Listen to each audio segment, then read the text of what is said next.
This is Mike Wilkins. Mike, how are you doing today? Hey, good, Chad. How are you? Good. I am excited about this conversation. You and I have been acquainted with each other for many, many years, and just to find somebody who's working in the same neighborhoods we were working in and Yeah, doing amazing work. And so now we have opportunity to be joined together in a different way. We have for 3 years now. right. Connected with Indie Network and y'all. So I would like for you to tell us a little bit about who you guys are and what it is you're doing. So who are you and what's Okay. what's what's All going right. on? So, sorry, car alarm going off. Renewal Neighborhood Ministry is a nonprofit that works with families in the areas around Post Road and 42nd Street. We just started our 10th school year working here. 10 years. And our goal is to transform families that we work with and the community we work in by bringing people closer to Jesus. And we do that in a number of different ways. But the kind of the entry level thing we do is we try to work with families and especially with kids to help families overcome whatever obstacles are in their way. So, like one of the things we do that we know is a real problem in the neighborhood is we provide tutoring services to elementary school age families. So a couple days a week, kids come in. We now have 32 kids in our tutoring program. Those kids get 3 hours a week of one-on-one or two-on-one tutoring, and it's been wild the impact that it's made. And we like that because obviously we want our kids to do better in school. They need the education, but the thing that's really cool about it is that opens doors then to make relationships with families. Yep. We take the same approach to like youth sports. So we have a soccer program that's getting ready to wrap up right now. It's the same idea. Kids go out, they play soccer, they have fun. There's not a lot of opportunities to do that in our neighborhood. And that's a good thing in and of itself. But what we really use that for is an opportunity to grow closer to these families. And then as we do that and families open up to us, we try to figure out, okay, what's interfering with your success? What does your family need to do better than what you're doing right now? If we can provide that, we do. If we can link them with somebody in the area who can provide that, that's actually our first choice. And so what we're really trying to do is connect these families with the resources that are available to them or meet their needs if we need to do it directly. Either way is good with us. So that's the quick overview. And Mike, you are having that effect, folks. I hope Trust so. me. I've been around for a while. Look, but I've seen it in practice. It wasn't soccer at the time; it was football. But kids that I was working with were playing on your football teams, Right. and Yeah. so we were able to impact kids both ways. Yeah. And what I love about you is it's not a bait and switch. It's not, oh, we're doing some kind of weak programming over here to get them in so we can really tell them about Jesus. No, you Yeah. guys are doing great programming that's having an effect. But you're not only giving them hope for today, you're giving them hope forever. And Right. that's what I love about it. You've heard me say it, Mike. You can be really good at what you do and horrible at being a Christian, or you can be great at being a Christian and horrible at what you do. And I don't like linking up with either one of them. Right. Right. But you're good at what you do, and you're good at being a Christian and presenting Christ, and that's why we like partnering with you. Well, and we're very upfront with that, with the schools, with the sports program. So, when kids come in for tutoring, one of the ways that we start is that we have a very short Bible story. And Mm-hmm. that Bible story is almost always trying to teach some character trait that kids need. Right. Mm-hmm. When kids play soccer, we have a devotional at the end of every practice, at the halftime of every game. Um, you know, we want kids to know Jesus, and Right. some kids know him. We want those kids to know him better. Some kids don't know him at all. We want to introduce them. Yep. Kids are free And to do tutoring or play soccer, even if they're not believers or they have no interest in becoming believers. But we're upfront about it. This is what we're all about, and so you're going to get an introduction to Jesus. We've had a couple of kids end up getting baptized because of their role in our tutoring program. And I'm sure we have some kids who are like, oh, we gotta hear a Bible verse today, right? but that's what we're all about. And in our mind, Okay. you cannot separate your faith from the living conditions of the neighborhood that you're in, and you can't fix the living conditions of the neighborhood we're in without addressing issues of faith. You're So exactly it all comes as one big package for us. honestly the wisdom of everything you just said there comes about as theory when you're beginning what you do. Right. It comes as wisdom when you've been doing it as long as you have. And so thank you guys. And the impact is real. Not only do I know it personally from different kids who have been with both of our programs, but then um, the impact as far as even the grades in school. You guys have seen some real numbers increase, have you not? Yes, yes. So our testing numbers are really impressive, but it's the individual stories. So just today, I got a Mm-hmm. text from the lady that runs our tutoring program who had gotten a text from one of the kids' moms, and the mom was saying, "Thank you so much for what you do. So and so made the honor roll for the first time ever, and he's a fifth grader." And Wow. he's had his struggles, and we've been tutoring now for this is his second year, and he's making serious progress. And now mom sees that, right? And so mom Right. knows, okay, these guys at Renewal, they're okay. So if mom has a problem that comes up, maybe mom will be more willing to turn to us to help fix that problem. If mom hears, hey, those folks at Renewal, they also have a church, or they're going to do a Thanksgiving service or whatever. Now mom knows, okay, these guys are all right. They do what they say they're going to do, and they've got my kid reading when he wasn't reading. They got my kid doing math when he wasn't doing math. Maybe I should listen to what they have to say about some other problem in my life, or even better yet, listen to what they have to say about Jesus. Yep. That might happen with this mom. It might not. Either way, that's okay. But we know we've opened the door. And Yep. in the process now, we've helped with his school. We've helped get this kid's attitude about education different than it was a year ago. And that's a good in and of itself.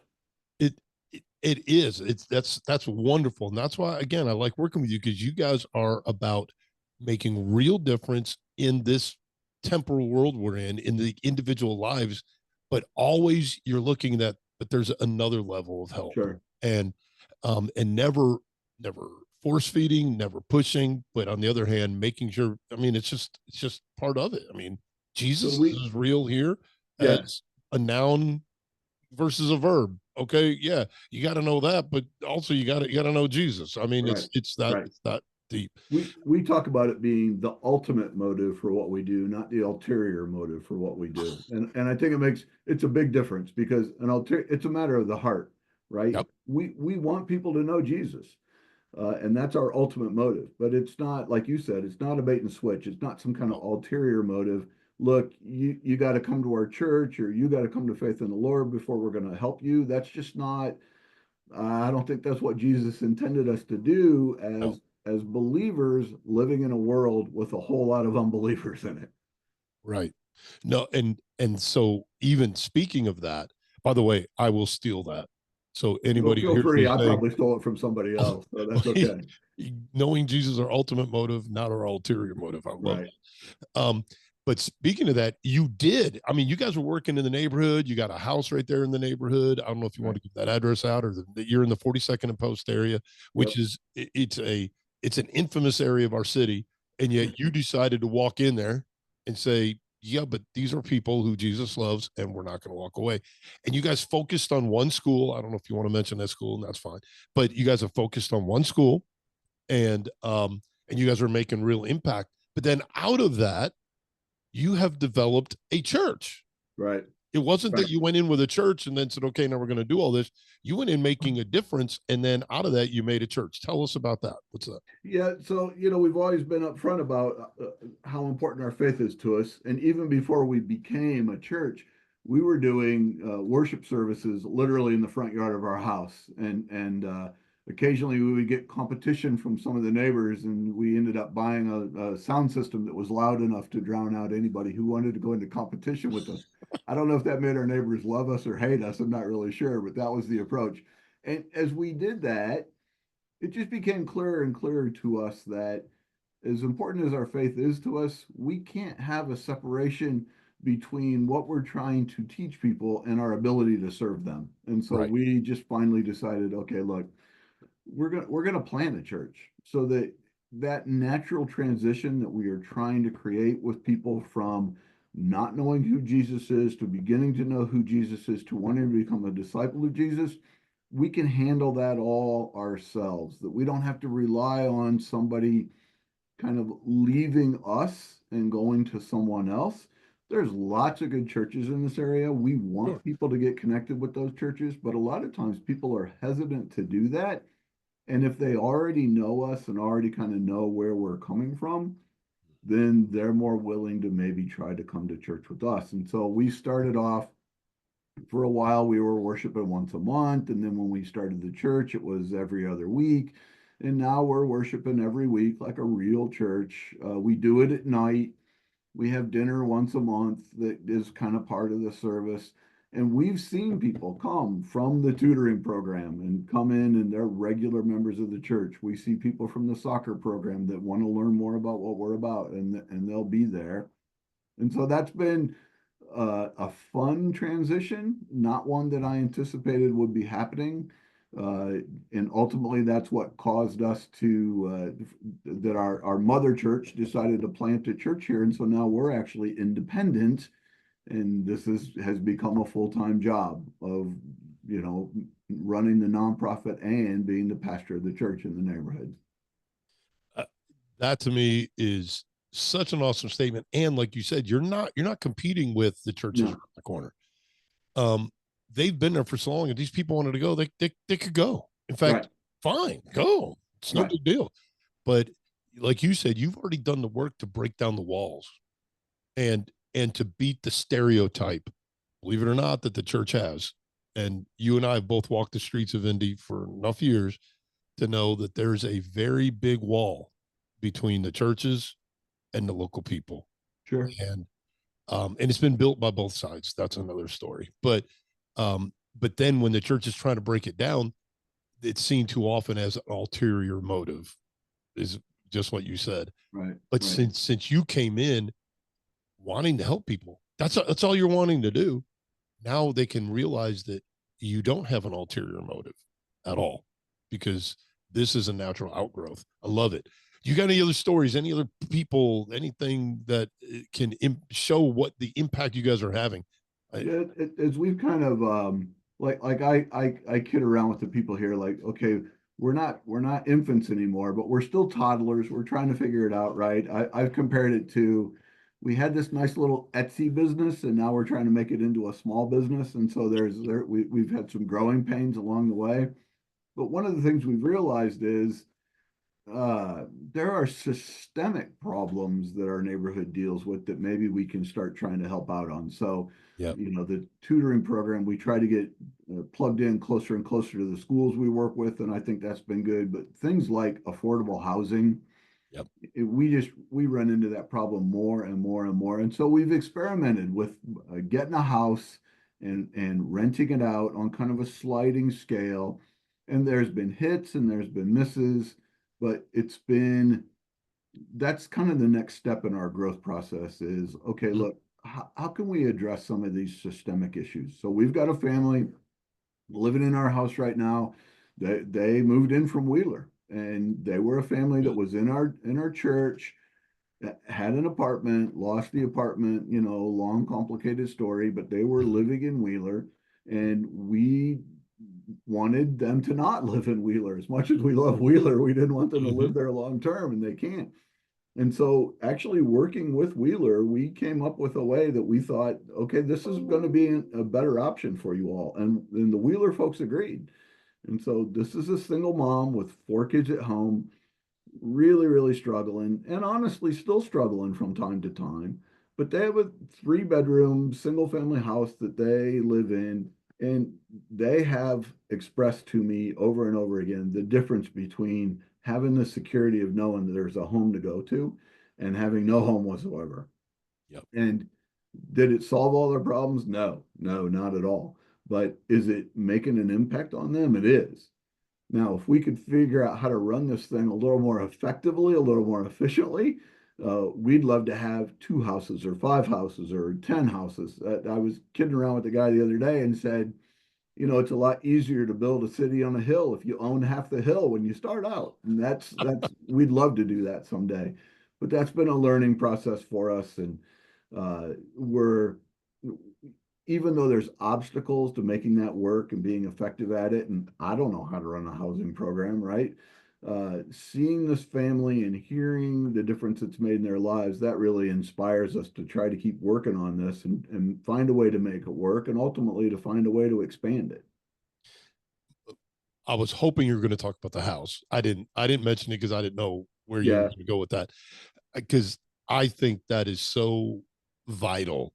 What you guys are doing with that takes everything else you're doing, it just not brings it up to a whole nother level. Because you are bringing in the intangible, something you've never lived without. You don't know what it's like, how bad it is when you don't have it. I went deaf in one ear, and I had never known how loud deafness was. I know this sounds weird, but it was all of a sudden the silence was deafening. I had plugged my ears before, but I could still hear. But when you can't hear anything out of it, it's just weird. So in the same way, most people listening to this have never been in the situation that that family was in. right. And so they don't know. They're going, okay, I don't understand. No, but when you do not have the security of, I'm going there tonight and tomorrow night and for the foreseeable future, I'm good. You've just shored up a major problem in their life, and now they can think of the deeper issues.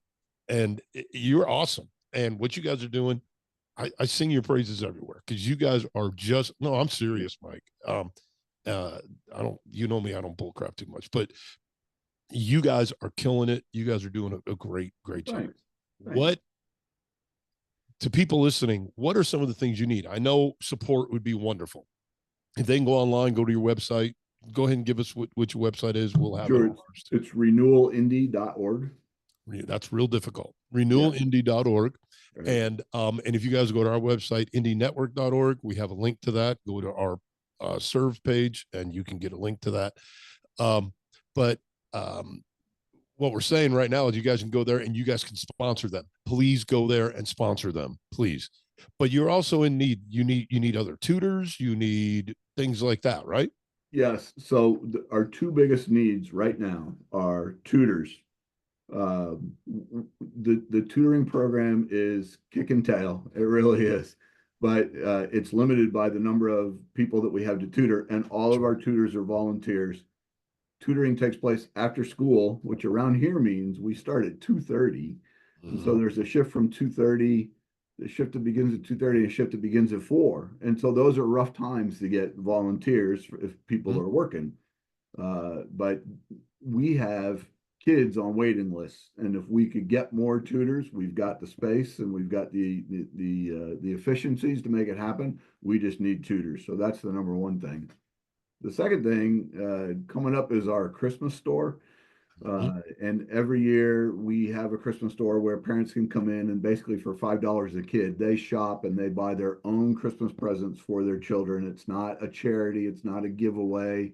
These are parents getting invested in their kids at Yep. very reasonable prices, Yep. but buying presents for their kids to put under the tree from them, not from us. And we're probably going to have somewhere in the neighborhood of 600 kids who will Wow. be shopped for at this Christmas store, and each parent walks away with probably 6 or 7 gifts. So that's a big number. Yes, And it is. you know, I've done those before. I know what yeah, that's like. yeah. And so we have an Amazon wish list that people can go to, and you know, every individual gift is one less thing that we have to try to find from Yeah. somewhere else. And our kind of standard is if it's a gift you would buy for your kid or your grandkid, then it's a good gift. And if it's not a gift you would buy for your kid or your grandkid, then it's not a good gift. But yeah, Yep. uh, That's good. So they can go to Amazon to your wish list yep, and see it. Guys, go out there and do that. Um, I know what it's like. If people who know me, we did a Christmas store for many years, and I know what it takes to do that. So God bless you. And folks, I know some of you are going to go, but you guys have a partner that does Christmas stuff. Yes, I know, but this is a different thing. It's a different way of doing it. They're both phenomenal ways of Right. doing it. What Mike is doing, the way he does it, fits best in what his steps are and his procedures Exactly. with his families. And so great. I love it, folks. Please. And I would ask you to go to both and give to both, because they're both impacting different lives in different ways. And it's just phenomenal. I'm telling you, if the kingdom of God would actually come together like this kind of thing, we could actually win this world. It's Yeah. amazing. Yeah. We're big believers in that. Mike, is there anything you want to say in closing? Anything you want to make sure people know? I just think being here in the obviously I didn't grow up in this neighborhood, right? And we planted this church with 40 people from basically from McCordsville and Fortville, and so it has been the most eye-opening experience for all of us to be able to kind of serve folks that we probably wouldn't hang around with very much, right? I mean, if we had not gotten involved in this, we probably wouldn't be hanging around at Post and 42nd. To see the difference between what it's like to live in this neighborhood and how this neighborhood is portrayed in the media and the reputation and all that, it really has been a blessing. And I know it sounds hokey, but I think we learn more and grow more from the experience than the people we're serving. I really think that's true. And so, yeah, people, You, if anybody's hesitant to come down and serve in the hood, which we call it very lovingly, uh, the things you read about in the news, they're not happening at the times that we're out and about here. We know what it's like. We know that where the problem spots are, but if you're down here serving with us or coming to church with us the times we're here, it's a perfectly safe opportunity, and it is a wonderful opportunity to let God grab your heart. It really is awesome. guys, go to his website, check it out. Doing a wonderful ministry. Mike, thank you for being a friend all these years, and thank you for what you're doing. Love it. God bless you, and we'll see you again. Right Thank you. back at you, dude. Thanks. All right, buddy. All right.